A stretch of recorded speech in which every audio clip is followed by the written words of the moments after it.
ভালো পার্টনার পাওয়া it's a big thing. আমি আমার পাশে একজন ভালো মানুষ পেয়েছি অ্যাজ এ হাজবেন্ড হিসাবে, যে আমার কাজে সাপোর্ট করে, আমার পার্সোনাল লাইফে সাপোর্ট করে, আমাকে বোঝায় যে তুমি এইটা না ওইটা করো, এটা ওইভাবে না ওইভাবে করো। সে বুঝে আমার জন্য কোনটা ভালো হবে, কোনটা করলে আমি হ্যাপি হব, খুশি হব। একটা জীবনে এর থেকে বেশি আর কি দরকার। সে যদি আমাকে বলে যে তুমি আজকে এই ড্রেসটা নাও, ওই ড্রেসটা পরো, ওটা পরে তোমাকে সুন্দর লাগবে, তাহলে আমিও চেষ্টা করি ওই ড্রেসটা পরার। আবার আমিও যদি তাকে বলি যে তুমি আজকে এইটা পরো না, আমার সাথে ম্যাচ করে এইটা পরো, তাহলে সে এটা পড়ার জন্য প্রস্তুত। একটা হাজবেন্ড অ্যান্ড ওয়াইফ এর মধ্যে কিন্তু তাদের দুইজনের মনের মিল থাকাটা খুবই জরুরি। আপনার এইটা পছন্দ হচ্ছে বাট তার পছন্দ হচ্ছে না, তার পছন্দ হচ্ছে বাট আপনার পছন্দ হচ্ছে না।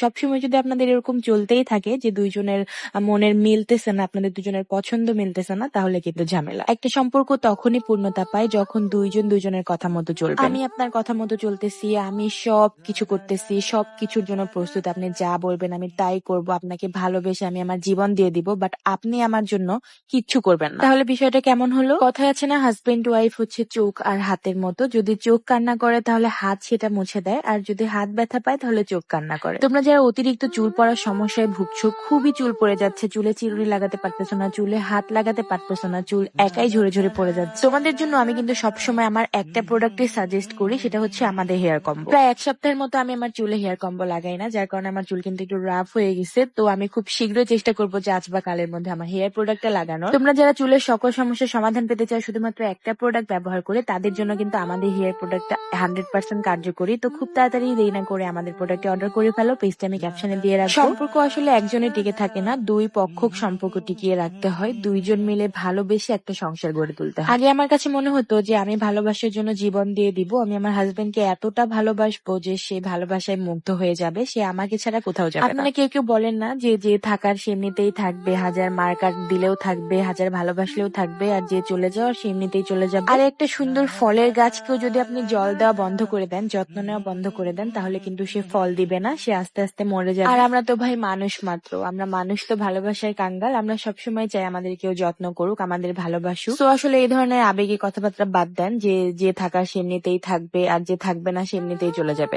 একটা মানুষকে যত্ন করে ধরে রাখতে হয়, ভালোবেসে ধরে রাখতে হয়। আপনি ভালোবাসবেন না, আপনি যা ইচ্ছা তাই করবেন, আপনি তাকে সময় দিবেন না, সম্মান দিবেন না, সে আপনার সাথে থাকবে? এই ধরনের মেয়ে পাওয়া আসলে এই যুগে একটু টাফ ব্যাপার। টাফ ব্যাপার বলতে এই ধরনের মেয়ে আসলে পাওয়াই যায় না। আচ্ছা যাই হোক, আমি আমার এই কথাগুলোর জন্য একদল লোকের কাছে শুনতে হবে যে আমি নাকি পরকীয়াকে সাপোর্ট করি, পরকীয়া প্রমোট করতেছি। আমি কেন পরকীয়া প্রমোট করতে যাব ভাই? আমার লাইফে যেটা হইছে আমি কখনো বলবো না যে এটা পরকীয়া। আপনারা যদি আমার জায়গা থেকে এসে অনুভব করতেন আমি যেটা করছি, আমার মানে ফ্যামিলিগত ভাবে যেটা হইছে, আপনারা যদি সবকিছু জানতেন, নিজের চোখে দেখতেন, তাহলে অবশ্যই এটাকে পরকীয়া বলতেন। যাই হোক, আপনাদেরকে এগুলা বললে আবার আপনাদের কাছে অ্যাডভাইস মনে হবে কেন যে আমি বেশি বেশি বলে ফেলি।